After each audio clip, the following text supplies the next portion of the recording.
Okay, so first of all, my back is feeling better. Thank goodness. This Facebook Live right here, I went back and forth. And if you're watching it on YouTube, it originally began as a Facebook Live. But I went back and forth on whether or not I should do it. And I said, you know what? Let me go ahead and do it. Because if I'm thinking about it, then chances are I just need to go ahead and do it. So let me kind of set this up right quick.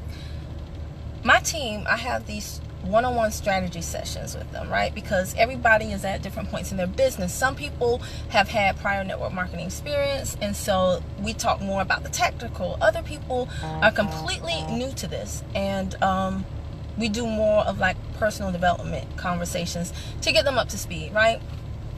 And so I was speaking with one of the newest members of my team yesterday, and she was, I forget how it happened exactly, but basically she was telling me something about she didn't want anybody to laugh at her.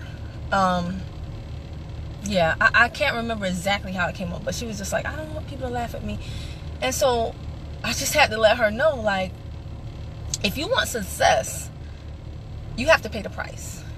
And people laughing at you, people mocking you, people talking about you, people not understanding you, all of that is included in the price of success. And I told her, I said, if you don't believe me, just look up the autobiographies or biographies of any successful person and look at what all they went through to get to the point where everybody considered them a genius or, revolutionary and so fantastic or whatever the case may be. From Jeff Bezos, the story of Amazon is amazing.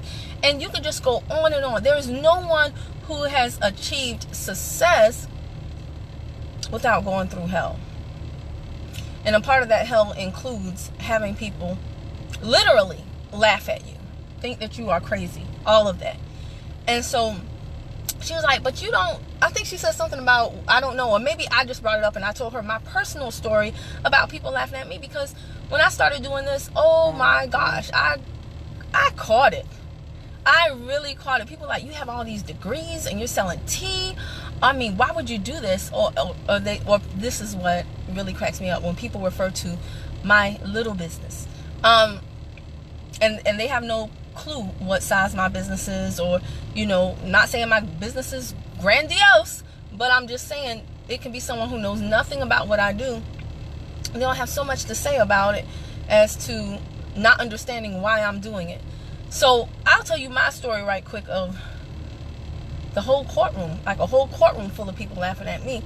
So recently I went through a divorce. Some of y'all know that. And if you've ever been through a divorce, you know it's not fun. Okay, and the way they have it set up in Atlanta, like all the divorced people just get like lumped together in one courtroom. So I'm sitting in this courtroom. Tensions are already high, because no one wants to have a failed marriage, right? And so I'm sitting in this courtroom, and we get to the money issue, right? Fun. We get to the money issue, and so the judge, I can't remember everything, but the judge was saying something about like, what's your job? And my now ex-husband's lawyer stands up and goes, Your Honor, she has a little business. She sells vitamin water or like healthy stuff. And so the judge goes, vitamin water? Why would anybody buy vitamin water from you? I said, she said, why would anybody buy vitamin water from you when they can buy it from the store? I said, they wouldn't. That's why I don't sell it. I said, I have a health and wellness business. And she was like, what, one of those pyramid schemes? And this judge, y'all, she was something else. I remember when everyone found out who my judge was, they all were like, hope you get on a good day. Because if you've ever been a part of the legal system or the justice system, you know the justice system is not always just. And lawyers and judges are all people. So they have their good days and their bad days. And so this judge was like, why would anybody buy vitamin water from you when they can get it from the store? And I said, they wouldn't. That's why I don't sell it. I actually have a health and wellness business. And she said, one of those pyramid schemes? I already said that part. Sorry, y'all. She was like, one of those pyramid schemes? And I just looked. I am so happy that this profession teaches me how to not let my emotions get away with me. I just looked. And homegirl continued. She was like, I mean, are you one of those people? Lie to y'all not. She was like, are you like one of those people that other people bring in my courtroom to sue them because they make up stuff or sell stuff out of their basement that makes people sick? This is what she said. And the whole courtroom of people burst out laughing. And I just sat there stone-faced and just looked. Because in my mind, I'm like, surely she does not want me to dignify that with a response. But a whole courtroom full of people laughed because of her saying that I was involved in a pyramid scheme and equating me with someone who would actually do something to harm other people. And it was just ignorance, right? Just because somebody is a judge does not mean they know everything. But when I was telling this to my coworker, she was like, "Are you serious?" I was like, yeah, I'm dead serious. And she said, "Well, what did you do? How did you feel?" I said, "I didn't feel anything. First of all, I don't know those people. So what do I care what they think about me? Second of all, I don't know that judge. Yes, she was presiding over my case, but am I going to let her opinion of what it is, of who I am or what I'm doing? But no, she just met me. I am one of many cases on the docket. Why do I care what any of them thought?" See, by that time, I had already been in the business for a while. People, like I said, people had already been laughing at me. People had already been critiquing and criticizing and trying to figure out what it was I was doing. And at the end of the day, the beginning of the day, in the middle of the day, here is what I know. There is nobody whose opinions can pay my bills.